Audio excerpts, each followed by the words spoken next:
Welcome everybody to our May seminar for the Global Encounters Monash program. So it's my absolute thrill tonight to be introducing you to Matt Pohl. But before we do, I'll just acknowledge that I'm coming to you today from the unceded lands of Naarm, better known as Melbourne, the home of the Wurundjeri, the Woiwurrung and Bunurong peoples, and the members of the Kulin Nation, both traditional owners and custodians of the land. Matt is going to be talking to us tonight about Shaped by the Sea at the National Maritime Museum. Matt's the recently appointed manager of Indigenous programs at the Australian National Maritime Museum, and I'm really thrilled to say that it's also, this is the start of a collaboration that we're doing with the National Maritime Museum and with Matt around some of the work that the Global Encounters program's working on. So it's an absolute thrill. I've been a huge fan of Matt's work for a long time. He's quite the polymath in lots of ways, and I think this is going to be a real treat tonight. So welcome, Matt, and thank you very much. Oh, thank you. Just get my screen up.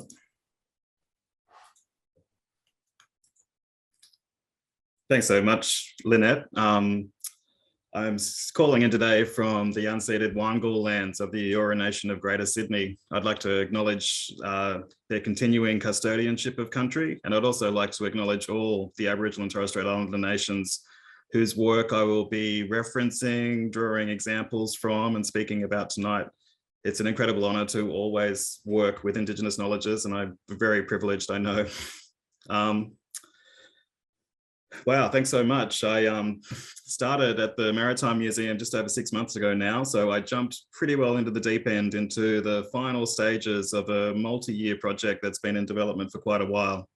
The new exhibition for the permanent galleries on the ground floor of the museum is a new exhibition space called Shaped by the Sea. Entirely collection works. The National Maritime Museum is only really around 30 years old. So we have a quite well provenanced and very contemporary focused collection, and it's been a steep learning curve, but a really fantastic opportunity to shift it up a bit from previous collections that I've worked with. So still really enjoying and loving it so much. The exhibition opens in July, and being a permanent exhibition space, it should be open for the next few years. I guess one of the new things for me through working here is, we're a nationally focused museum. We're actually one of the only national museums outside of Canberra. And the idea of sea country, and I'd like to acknowledge sea country, the waters off Australia. Ever since the land rights movement in the early 1970s, we've seen this groundswell of amazing community activism around the idea of land rights. But the Maritime Museum has a very interesting remit in that case, working with Australia's coastlines, our rivers, estuaries, even our inland waterways too, is something that is a really interesting way to acknowledge the marine environments. And simple things like, once the low tide mark all around Australia is actually Commonwealth territories outside of the state's responsibilities to particular areas. And we have this network of the seas and the Pacific and Indian Ocean and Great Southern Ocean contact, which of course is something that is an incredibly profound aspect of Aboriginal and Torres Strait Islander knowledges. So it's a little bit daunting to think about how to go about this, but to think of sea country as an extension of our understanding of land rights, and to even take that a little step further to think about sky worlds. We're starting to see a real new sophistication sort of in the way that we see how Aboriginal and Torres Strait Islander knowledges are embedded in the spaces which we all move through.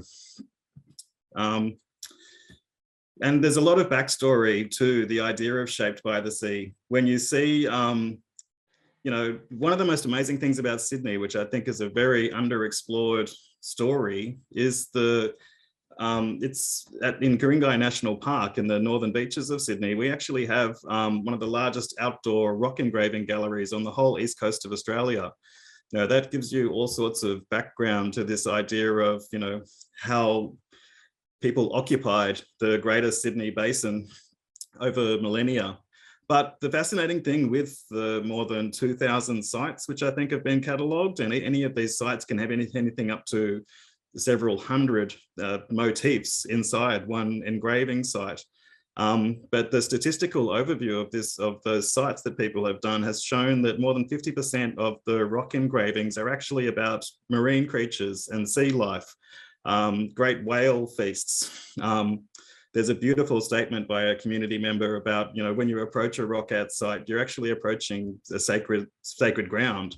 These rock engravings have purpose. And one of the longer term projects that I'd like to sort of initiate through our networks across through the Maritime Museum is a deeper exploration of what these rock engraving sites can actually mean for the contemporary community. And I'll get to another example a little later about a contemporary artist working with that. But if you're ever coming through Sydney, I think one of the best ways to experience that, the deeper layers of history, it's a public art gallery there that a lot of sites are actually protected, but a lot of the other ones which are managed by National Parks and Wildlife are actually designed to guide tourists and interested visitors towards particular spaces which are maintained. And when you approach these sites, you just get this sense of leaving the city behind and exploring this incredible legacy which was left by these artists. Not to mention the other amazing story of what some of them may sort of be meaning or telling us.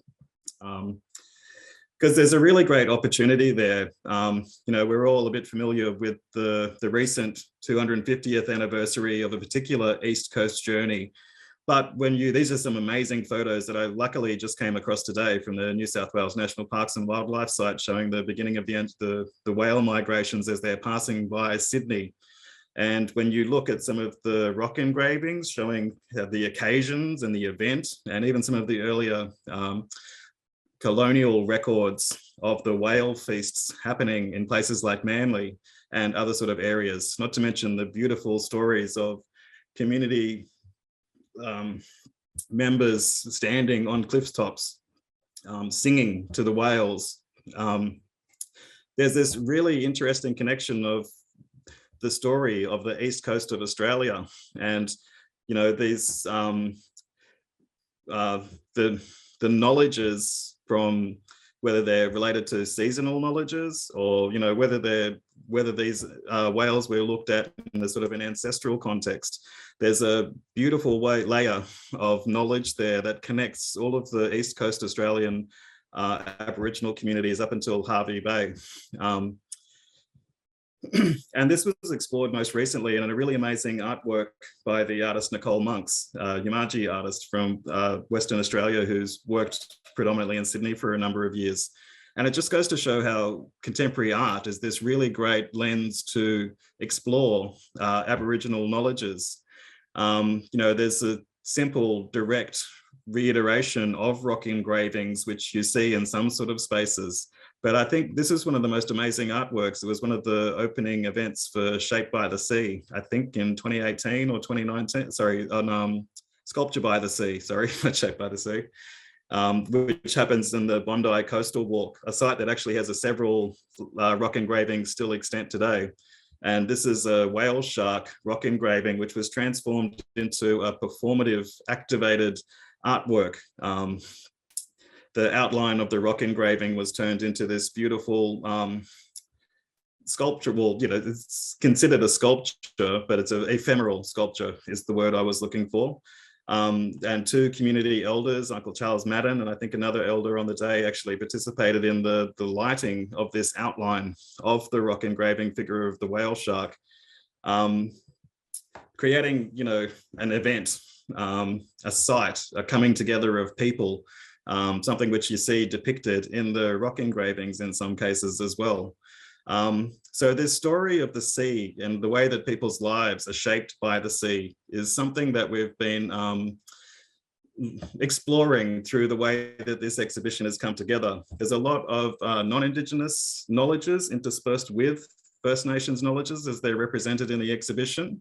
And it's certainly not about contesting ideas, it's about parallel visions. It's about showing the stewardship of country and the layers of environmental knowledges and knowledges even of the deep past, which are represented in the way that oral histories and performances preserve knowledge and transmit that knowledge to future generations. That is an exciting but very challenging aspect to try and explore. I guess the other impetus, which sort of was a background for the Shaped by the Sea exhibition, was the Gapu Monarch exhibition of the saltwater bark paintings from Yirrkala. Jambawa Marawili initiated one of the first sort of extension of that concept of land rights through the saltwater bark paintings and the saltwater case. This is a very brief background. There was a desecration of Baru, the ancestral crocodile, by some fishermen, which occurred at a very sacred site in Blue Mud Bay.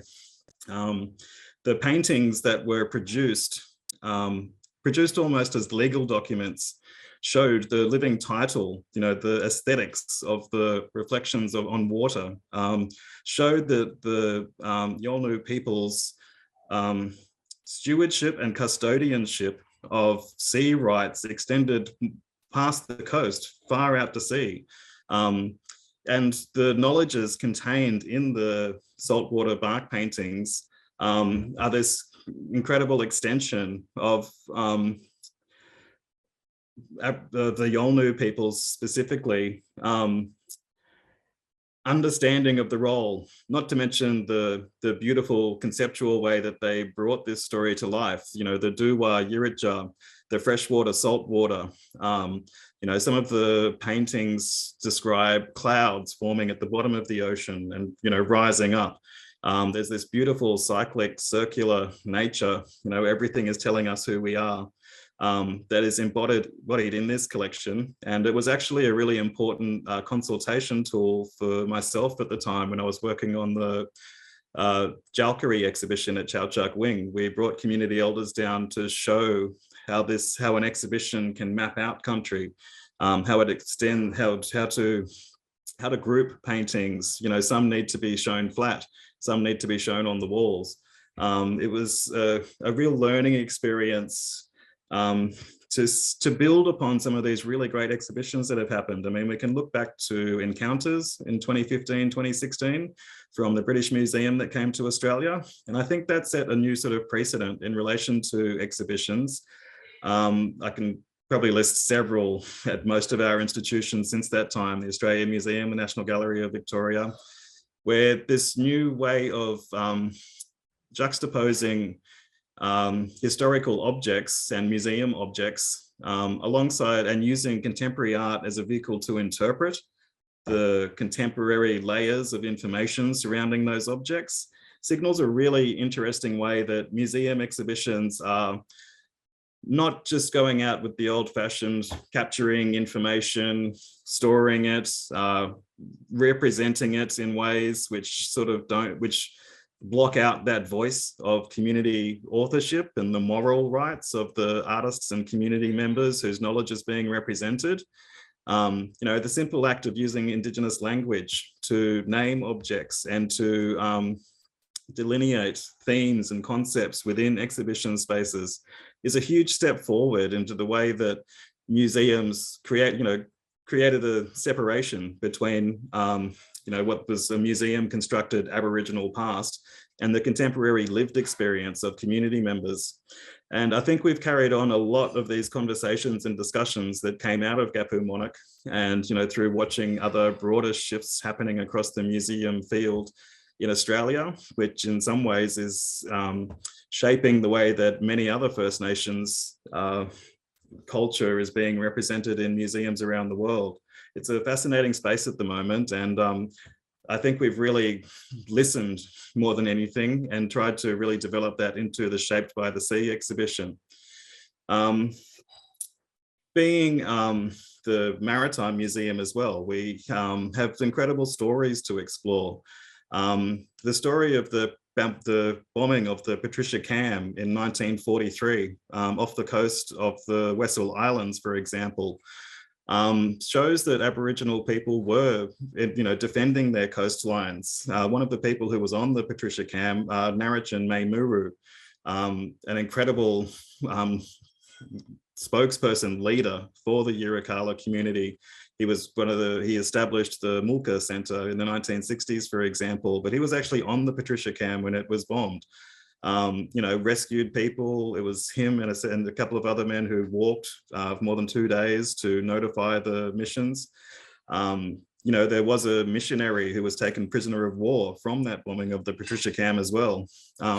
When you do consultations out on country, you learn these deeper historical events and see that there's these deeper respect that needs to be paid to people's stewardship of their own country. And descendants of Narrachin actually produced works which were in the saltwater bark painting exhibition as well.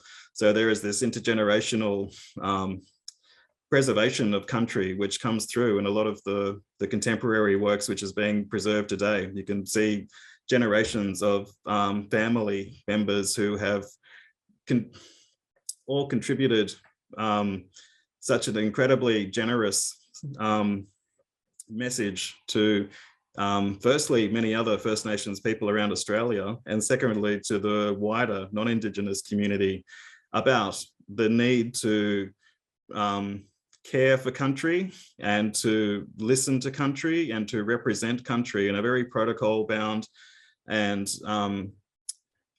important method, I guess. So that's just a little bit of the backstory of where where different projects that the museum have done have led into, and to the concept of the Shaped by the Sea. With the release of the new curriculum, it's a very timely intersection as well, where the concepts of deep time are sort of embedded in the, I think it's the primary to year 10 curriculum as a permanent subject. But how do you teach it? How do you represent it in a museum? It's quite difficult to imagine 1,000 years into the future, let alone 1,000 years into the past. Things change. Historical knowledges get overwritten and changed and redeveloped. But to be able to start with this story of continental Australia, how even the shape of the coastline, which we take for granted today, did not exist at the time when Aboriginal people were first spreading across the continent in these great intergenerational migrations. As each year goes, we see more and more amazing research, which is adding different parts of the story, but also challenging the way that we've been taught as well. When you look at Sahul, for example, and the way that Papua New Guinea and mainland Australia of today were connected at the time, what does that mean when you find like a stone tool artifact, for example, that's more than 65,000 years old? Where is that distribution of knowledge coming from? Those borders which we all take for granted today evaporate. People who witnessed the creation of the Gulf, generations of people who responded to the creation of the Gulf of Carpentaria, environmental refugees as such in different time periods, which have shaped people's migrations to other parts of the country. Not to mention the amazing underwater archaeology research which is happening and finding evidence of stone tool manufacture off the coast of Western Australia, for example, and several other places, is something that gives us a new narrative tool when talking about the past. And, it shows in a really fascinating way that the Aboriginal and Torres Strait Islander knowledge is just the 5 minutes to midnight type aspect of this deeper geological past. So other aspects of the shape by, I'm actually only concentrating on the Indigenous cultural knowledges, which I've worked on for this exhibition, but you'll find geological samples from Gondwana land in the exhibition space, for example, scientific instrumentation, which we use to map the ocean floor. There's another completely different element of the Shape by the Sea story, which sits alongside the Aboriginal and Torres Strait Islander cultural knowledges, which are represented in the exhibition. Just briefly, to even think of some of the other amazing knowledges which are coming out of things like Lapita cultural dispersion, pushing it back towards the southern edges of Papua New Guinea and possibly Cape York from recent research that's coming out. There's different ways that we need to speak about the past, and museum exhibitions have a very important role to be at the intersection of that. I mean, one of our largest audience communities with the Maritime Museum is school audiences.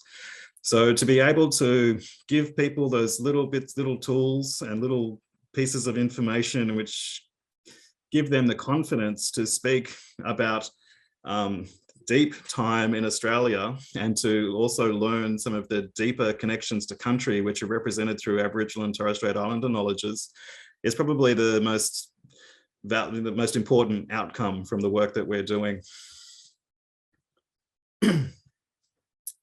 So yeah, there's several elements which look at the fossil record, for example, trying to get into teach ideas of Pangaea and Panthalassa. It's a really important way of looking at the past, but it's also incredibly challenging, as I was saying before. So how do we do that? Firstly, it's through looking at the way that Indigenous knowledges represent these environmental responses to country. There's no shortage of incredible examples which are drawn through contemporary art, for example, but there's also knowledges embedded in the materialistic record, bone, shell, wood, the different speciation of wood, how people are using their environment to firstly navigate their environment, but also to thrive in their environment, is just one of the most remarkable stories to tell. It's as a branch of humanity, the story of Aboriginal and Torres Strait Islander people's resilience and ingenuity in relation to how they responded to their world over who knows how many generations, is something that we can do so much better. And I hope that the new Shape by the Sea exhibition signals a new direction for museology in that sense, in terms of adding these layers of knowledge to existing bodies of knowledge. At the heart of the Shape by the Sea exhibition is an incredible new installation from the Mulka Centre, Dunan Duka. This is a multi-channel video installation. It has a Larrakij pole at the centre, which is actually a projection screen. There's the incredible, I really can't even describe it, the 3D mapping type work that the Mulka Centre technicians produce, which is the actual heart of the exhibition as such. There's a really beautiful design, which the way that the exhibition has been put together, which creates these general sort of thematic, quite loose thematic concepts like land, sky, water. But at the heart of that is every when. And there's actually designed to sort of push audiences through the space, almost as if they're water. There's like little eddies where people can sort of dig and spend more time, looking and learning. And there's other ways to actually experience the show as sort of, walking through it, navigating it as such. So there's a very important conceptual background to the actual layout of the space, which I think is quite important. And it's something which is also comes from the way that the protocols around relationships between different Aboriginal nations, for example. There's so many ways I could go into in the way that working with Indigenous knowledges reshapes collection policies, or even collection storage methods, exhibition practices, greeting audiences into the museum or into the exhibition, welcoming people into spaces. I think Australian museology in this case has been quite good at listening, more so than trying to heavy-handedly overwrite the stories which we're trying to represent. It's just some more background into like the flow of the exhibition space. But yeah, to have this Yolnu Danan Dukar at the heart of the exhibition, I think also pays tribute to the generosity of spirit that Yolnu people have had in terms of helping so many other First Nations and language groups around the country in their cultural revitalization practices. As people like John Mundine have said, heritage is in people, it's not in objects. And through the remarkable stories of people like Wanjak Marika, who was the chair of the Aboriginal and Torres Strait Islander Arts Board, you can trace these amazing stories and experiences of contemporary artists, for example, spending time in the art centres around Arnhem Land and bringing those knowledges of community protocol and practice back in and representing those knowledges in ways which are relevant to their communities, especially in the Southeast. So it's incredible to have an Indigenous knowledge representation created by an art centre as remarkable as the Mulka Centre, which is in some ways the linchpin of so many other aspects of the exhibition. Another incredibly beautiful object, which is one of the signature objects of this exhibition, and if you visit the museum in the second half of this year, you'll actually be able to see Alec Tapote's solo exhibition, Mirar Mineral, in conjunction with Shaped by the Sea. This sculpture, Kisei Dangle, has been something that's been an incredible learning experience for me. In the lino prints, and especially in this sculptural work, the patterns as a language, the pearl shell and the history of early Torres Strait Islander pearl shell industries which predate those of Broome, for example. It was Torres Strait Islander knowledges that brought the first pearlers to that part of the country. And an artist as incredible as Alec, who is a cultural leader in relation to language revitalization in Zened Keds, which I've got a little map there, a new terminology that many Torres Strait Islander artists in particular are using to name their country, shows you as well, Alec's work depicts, winds or turtle nesting areas or dugong hunting grounds. It shows you the map of the Torres Strait is so interconnected and is also an incredible metaphor for the way we think of our own nation amongst other nations as well, I think. As a side note, there's just so many interesting stories that come out of you trying to just write a simple paragraph label, and you end up spending 3 days going down these amazing research trips. Thankfully, with the resources of the Vaughan Evans Library, for example, at the Maritime Museum, I've been really exploring the wreck of the Charles Eaton in the 1840s. This entryways from the east into the Torres Strait are quite dangerous. It wasn't really until the Admiralty chart was made in the late 1800s that many ships felt safe to even go through there. And one of the first major shipwrecks that occurred in the Torres Strait on Orid Island, there was at least 17 people whose remains ended up adorning a massive turtle shell mask, and several ships had reported it. There was a big rescue effort. I mean, I'd like to actually look at this in some sort of concept as being one of the first repatriations that took place in Australia. I think it was Governor Burke who ordered that these remains be recovered from the Ohrid Islanders and brought back to Sydney. This is the tombstone, which was commemorating the reinterment of those remains, which were from the people from the wreck of the Charles Eaton. And, you know, it's a remarkable story. We don't really understand or have the tools in our schools, for example, to explore the different relationships as they've existed and, you know, the impacts of the colonial expansion. The maritime history associated with the colonization of Australia is an incredibly different layer to the overland explorers, for example. And once we start to actually think of the maritime colonization experience, there's an interesting new space which opens up in terms of not only historical knowledges, but understanding the role that Indigenous people have guided and used the oceans as a defense to different areas.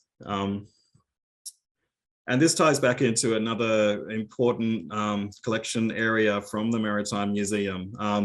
Been incredibly privileged to follow up on some of the work which was done by curators such as David Payne over the years, who has created these he's an incredible draftsperson himself, but also done these remarkable overviews of the types of Indigenous watercraft as they exist.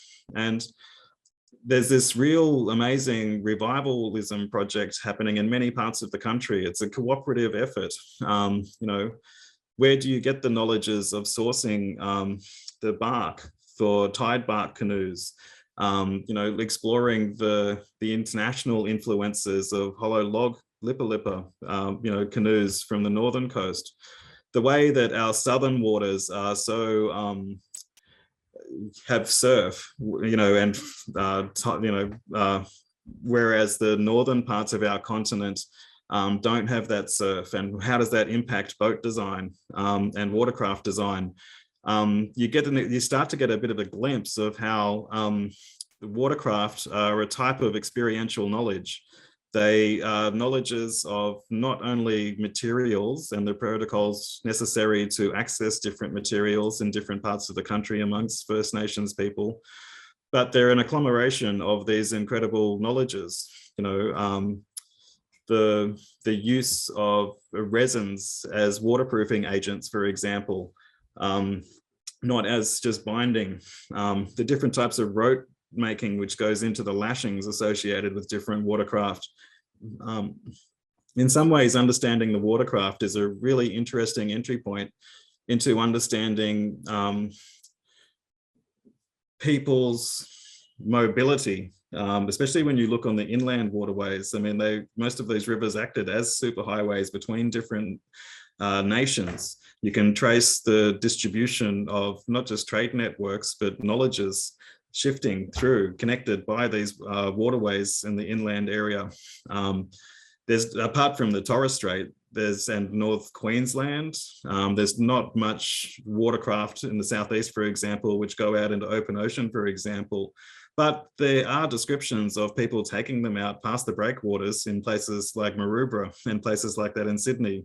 So not to mention the incredible work of people like Keith Vincent Smith, which have tracked not only Aboriginal convicts, but Aboriginal people working on ships, visiting different parts of the colonies at those times. You know, the remarkable story of Bungaree, the first Aboriginal man that we know of to circumnavigate the entire continent. In one aspect of Shaped by the Sea, it's to have this new space where we can display 5 different types of watercraft. So there's in your top right, I think this is an Arnhem Land. The top 2 different types of Arnhem Land, the tide bark canoe and the more raft type. This is a Bardi raft in the bottom left corner, produced by in Broome, Western Australia, and this new commission, which we worked with an incredible artist based in southern Tasmania, Sheldon Thomas, to recreate a ninga for us. the paperbark canoe used by Luratuia people. And, to be able to show this diversity, well, a glimpse of some of the diversity as it exists in relation to Indigenous watercraft, to have the space to actually do that is incredibly important, and something that I think the design of the exhibition space, I can't really show you any images yet because the show hasn't completed installation, but I'm hopefully giving you a bit of a teaser to come and actually understand how this works in the space itself. It's an important part of Sydney's history as well. We're discussing with several communities in the south coast of New South Wales, Sydney and Western New South Wales, and hopefully other parts of the country when we can travel a bit more freely, about adding so many more to the Maritime Museum's register of historic vessels, almost creating a new category in the register of historic vessels, which can give us this impetus to record all the knowledges and to do interviews with makers, contemporary makers of these craft, and preserve these knowledges for future generations. I think there's a huge hunger out there amongst especially younger community members to learn, not just the watercraft making techniques, but how else did they work with them. This is another project where we made tide that I worked on for the Westmead Hospital project, to sort of use these knowledges of watercraft to create benches, to just add this space, add these types of knowledges into the way that we create social spaces. Because starting from the watercraft, then we can start to look to these amazing technologies which people developed: eel traps, barramundi traps, the different types of fishing knowledges. So it was important, I think, in some ways too, to not bring as archaeological fish hooks, which are quite common in the Sydney region, for example, into the exhibition space, but to work with local knowledge holders about creating contemporary artworks as responses to these fish hooks. So we were incredibly fortunate to work with an amazing community member, Sharon Mason, based in Narooma, but who also has connections to La Perouse. And for her to create this installation of around 67 abalone fishhook shells, which are sort of artistic representations of the type of knowledges which were used. There's amazing research being done about the differences in fishhooks in northeast Australia versus southeast Australia, what possible influences they had, when they first appear in the record, where did they come from? I think a lot of communities have these knowledges, but they're not in the, they're not accessible in the way that we would think of them as researchers. So, to start from that historical baseline of especially archaeological knowledges, but then also bring it back and to draw upon the amazing reclamative projects which are happening all across Australia. So this is another one which is being launched in Sydney just in the next couple of weeks. Judy Watson's Berra, the fish hook made out of Carrara marble. And it's a fascinating way that a lot of these, what I'm trying not to say are new developments, were actually foreshadowed by a lot of different academics and people over the years. So the way that archaeology has this tendency to monumentalize the past is something that we need to be very cautious of too. It's important to work with living knowledges and living community members, and I think we've been able to do that through the examples that we've done with Sheldon Thomas and his Ninga watercraft, and Sharon Mason's contemporary fishhook production. That's installation which she created for the exhibition. Another amazing project we were able to get off the ground was working with the Yidinji dancers of Cairns. This is a shoot that we did at Bramston Beach, and it's a story of sea level rise. It's a massive 5-channel video installation, and I'm not doing it justice at all. You'd be much better off seeing the exhibition, the video installation in situ. But essentially it's about, breaking the law, and the spearing of this stingray out on the reefs, a site where we know scientifically that the water line was further out, closer to where the reefs are now, but through the breaking of protocol, this stingray flapped its wings and pushed the water further up onto the land. These oral histories, which are preserving knowledges of ancient coastlines, and that's really nothing to be underestimated, just how not fragile those knowledges are, but just how precarious they are, and how we really need to be listening to First Nations elders and creating spaces for non-traditional research formats, which may be in the interrogation of dance or song or different sort of areas which contain knowledge, and safely unpacking them in a way which allows community members to build on their ancestral knowledges, and in some cases bring that knowledge to wider national and international audiences.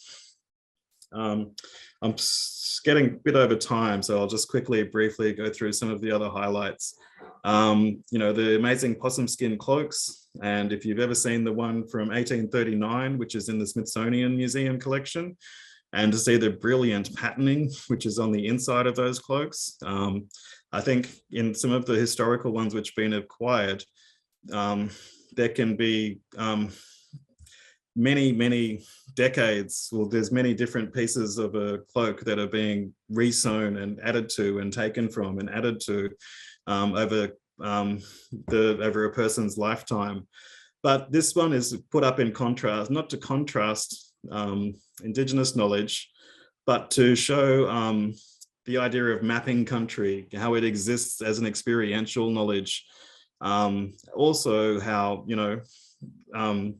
in this case, the country that is being mapped, which is a river, has these incredibly important spatial arrangements of knowledge which are depicted, and the knowledges as they sort of are layered across each other. The story of the trade routes across the country is something that comes out in a lot of these works as well.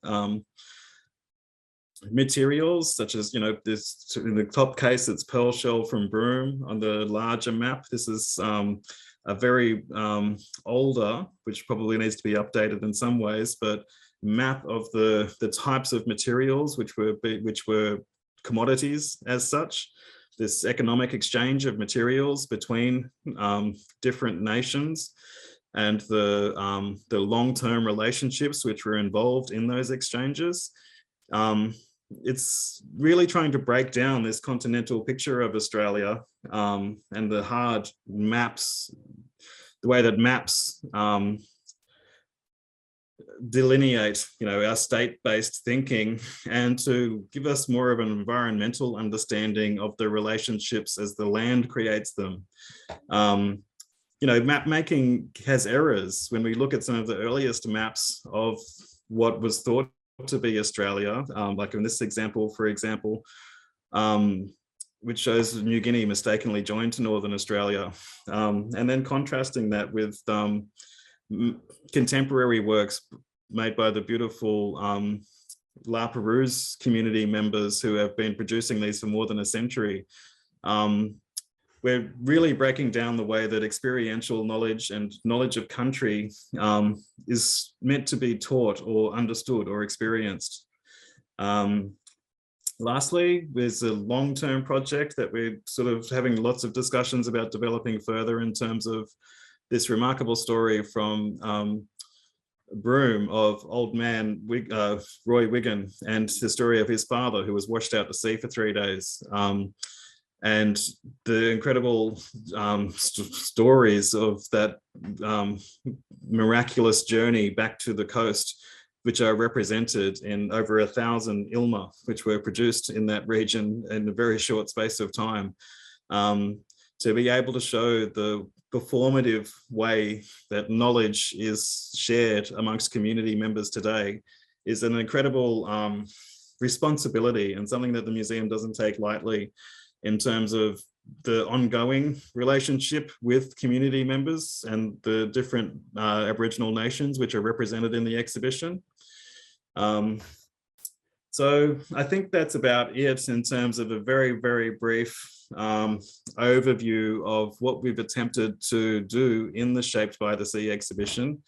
And I really hope you get the chance to come and see it, or there will be there's an incredible new website that we're producing, which is hopefully another way that people can interact with and see the way that the exhibition, to engage with the exhibition over its life. But being a new permanent space, it should be up the next couple of years. So I really hope to see us all in Sydney, engaging and visiting with the exhibition as we move into this exciting new space of redeveloping some of our permanent galleries. I think I'll just leave it at that, but thank you. Oh, thank you so much, Matt. That's fantastic. Do you want to stop sharing your screen? And I think, David, you can sort out the spotlighting. There we go. That was fabulous. Thank you, David. Wonderful, wonderful, Matt. A couple of things just jumped out at me. Beautiful comment, watercraft as a kind of experiential knowledge. And I just thought that's just I love that concept. I've always had a great interest, as I'm sure you know, in mobility, particularly Indigenous mobility. And there's this kind of perception out there, a broadly held perception that Aboriginal people are rooted in place, that they tend to be stuck, stuck in place. And in fact, their very notions of Aboriginality actually become tied to that very lack of mobility. And this, when you start to look at particularly maritime equipment, maritime vessels, watercraft, and of course maritime industries, that's when you see, Indigenous people, often Indigenous men, but certainly not exclusively Indigenous men, working and moving and engaging with, often in this case, the imposition of a colonial system within the maritime industry. So that was just, I loved that. That was fantastic. And then the other thing that really struck me was the idea that the Oreed, the Charles Eaton, is the first repatriation. I thought that was just terrific. What a lovely way of thinking about it.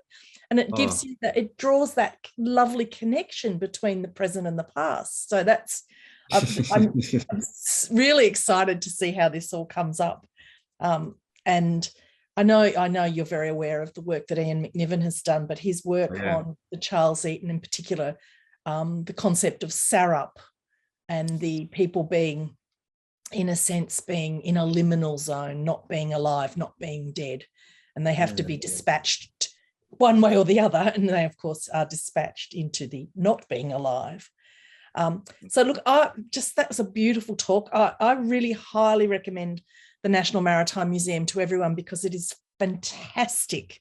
We've had the absolute, as I said before, the absolute privilege of starting to think about doing some work there, and it's just it's a really exciting place. And I think it's incredibly proactive of the National Maritime Museum to engage someone like Matt, who's got these wonderful ideas about the past, the present, contemporary art, how it affects and works with the historical records. Just lovely. So we've got a few people here. I don't think I've got any questions yet, but please do either put your hand up or ask a question, or pop something into the chat if you like.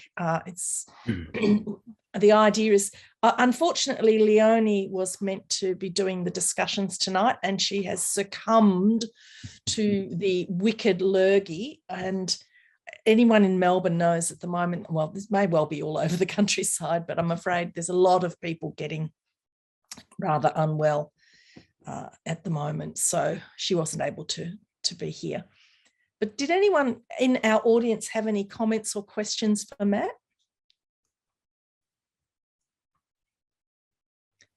No, well, I can just keep talking because I'm. Well, no.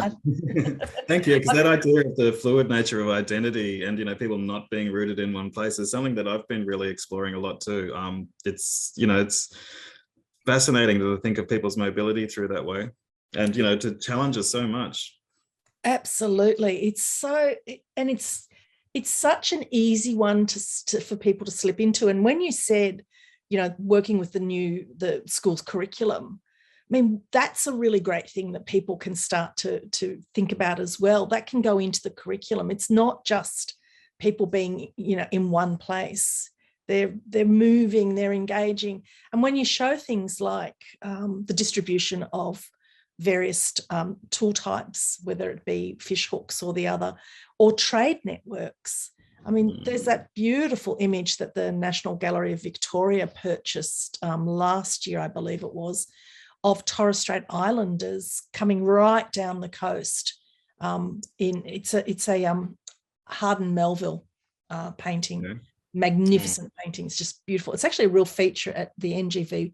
If anyone's in Melbourne, NGV at the Potter Centre have it on display. I think it's almost on permanent display, but it shows Torres Strait Islanders coming right down the Queensland coast. I know the one. Yeah, and they're it's stunning, but that one's particularly interesting too, is because they're harvesting material off a shipwreck. So it really does show you these, how important this maritime stuff was. Oh, in fact, David's very kindly just popped it into the into the chat so other people can have a look at it if you like. The trade network story is remarkable too. I mean, one of the earliest Papunya paintings is depiction of pearl shell. Yes, it was, there's so many interconnections that break down the sort of those rigid barriers between different parts of the country, which we have. Yep. That, I'm sure people were traveling incredible distances, personally and generationally. I'm just going to very quickly, I will share my screen just for a microsecond so everyone can have a quick look. Unfortunately, the link didn't seem to be working just then, but I'll do this one and share it, and you can have a look at that while we keep talking. So that's the Hardin Melville image of the Torres Strait Islander men in their canoe, and they're actually harvesting. You can see I'm pointing at my screen. You can't see me pointing at my screen. I do that all the time. So I'm thinking, it's a lovely example of exactly what you're talking about. But Jane has asked a question. Jane Lydon. Hi, Jane. Will you include Indigenous movement on European ships, thinking of whalers in the WA or East Coast, like my work? She's on her phone, so apologies for not speaking. Very much so. This is actually only phase one in terms of a 3-stage redevelopment exhibition concepts. The next ones are encounters and waves of history. So thanks for that heads up, because I've been meaning to get in touch with you as well, Jane, on all sorts of areas of research with your amazing photographic work.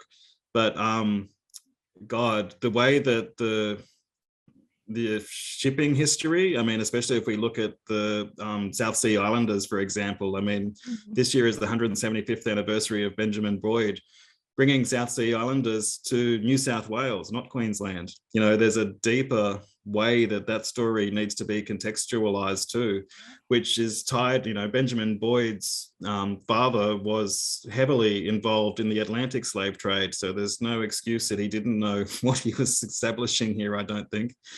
And it's important to, I think what a really exciting area for me is the way Australia is situated in the Pacific. If in museums overseas, they sort of represent Aboriginal and Pacific Islanders as Oceania. And we've created that artificial border ourselves as well, in terms of there's a fascinating story to unpack there about Pacific networks and even knowledge of Pacific Islander peoples. I mean, if you look at the Papua New Guinean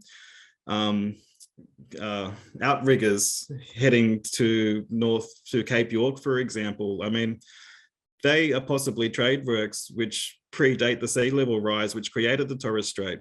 We're unfairly stopping that flow of knowledge, understanding how people lived on the continent in what we call the deep time period, but which isn't the deep time for many contemporary community members. And yeah, it's just through creating these artificial barriers that we've actually blocked our own attempts to understand better our people's relationships to each other. And of course, going back a little bit to some of the work that Ian's done, Ian's work looking at the coral sea interaction sphere, and that lovely, which is exactly what you're talking about, the Papua New Guinea and connections to Torres Strait and all the rest. That's the centerpiece of an exhibition that's currently on at the, in fact, I think it may have only closed a couple of days ago at the Queensland, the Tropical Queensland Museum, but it's starting in August. It moves to, and it will be opening up at the Queensland Museum. So all these sorts of issues and questions around maritime engagement and involvement, it's really starting to, it's become really cutting edge. And we're really starting to think about Aboriginal and Torres Strait Islander people moving as mariners, as it were. Yeah. The watercraft that first brought them here more than 80,000 years ago. I mean, you know, what do you know about that? I mean, I don't think that challenges the idea that Aboriginal people has always been here, because, you know, the land is an ancestor in that sense. You know, they can complement each other if it's told through an Indigenous lens. I completely agree with that, Matt. And I'm really interested in, and something that I've been thinking about a lot, and I've given a couple of presentations on it because I think it's an important question. What did people have that they put into those? And these must have been sophisticated pieces of watercraft to have negotiated from Southeast Asia to us to Northern Australia. They were sophisticated. You don't have, it's not a log canoe. Let's be honest with that. It's not a log canoe. So, but what do they have in that canoe? What's the water situation? What's the food situation? What's the population? We know these are deliberate, intentional colonizing events. It's not just a case of people being blown off course. That's just, the modeling tells us that's not the case. But what's fascinating to me is what's the mindset? What's the intellectual, you know, the cultural and intellectual baggage that people have with them in those canoes that set them off? You know, it's like, I mean, frankly, it's like going to the moon was in the 1960s. You know, in 1960, 65,000 years ago, you're heading off into unknown territory. But you must have a set of intellectual questions you're asking. These are utterly modern human beings. Yeah, I find that fascinating. I could, just explore that all day. Or, you know, we just don't know enough. I don't know enough, but you know, there's hopefully some great work being done out there exploring that can help tell us some answers to that. Absolutely. This has been absolutely fantastic, Matt. I knew it would be, but it's been even better than I thought it was going to be. So it's just beautiful. And I can't wait to see the exhibition. You're quite right. As you were well aware, our team was up in Sydney and we all fell madly in love with Alex Topodi's Dungal carving. That's just, it's beyond words. It is just magnificent. So I can't wait to see it again, and indeed the whole new exhibition. So I think the only thing I've got left to do now is David's going to put up a slide for us. And this is to remind you all that our next seminar will be on the 16th of June. It's actually a week earlier than normal because I'm very pleased to say that after 2 years of having had our feet nailed to the floor, the Global Encounters Network team are actually heading off to Europe to do some research and give some conference papers and seminars. So it's very exciting. So next seminar in June, the 16th of June, is the historian and curator Sophie Couchman. Sophie's going to be tracing the myth that the Chinese discovered Australia with Lily, our very own Lily Yulianti Farid as the discussant. Then followed in July with Mike Rowland, one of our affiliates, and then later in the year, Annie Clark and Jane Lydon. So, I mean, there's a pretty impressive group of people that we have to talk to you through our seminar series. So I hope you can all make it. And thank you so much, Matt. Thoroughly enjoyed tonight. Oh, it's a real pleasure. Thank you for inviting me along. Absolutely. Fantastic. Good night, everybody.